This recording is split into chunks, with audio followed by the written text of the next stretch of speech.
When my dad passed, I wasn't able to get to him because I'd just given birth to my son and I didn't have the means to travel.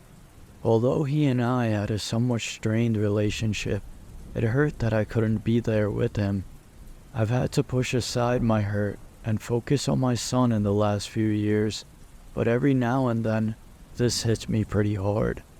I never got to say my final goodbye. That is, until a few weeks ago. I had a dream that I was walking through a beautiful forest, just at dusk. I was thinking to myself how I'd love to stay here forever.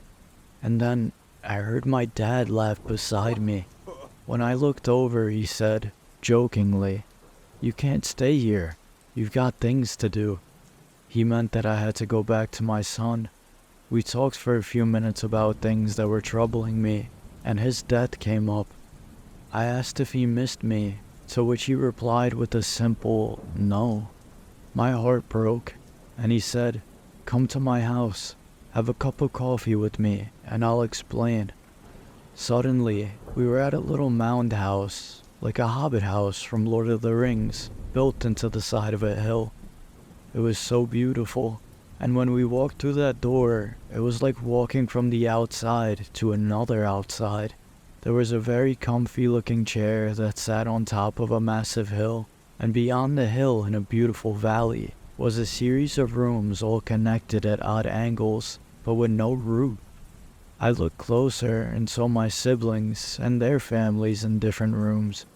It's like he had the best view of all of our lives, just in one place.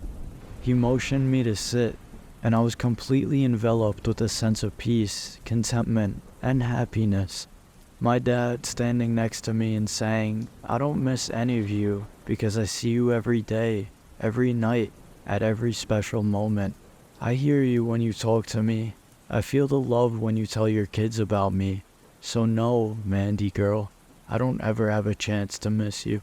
I'm always here with you, watching over you, shouting down that I love you." That's when I woke up crying. I sat up the rest of the night just talking to my dad, telling him everything I never had a chance to say. It was the best feeling I've ever had.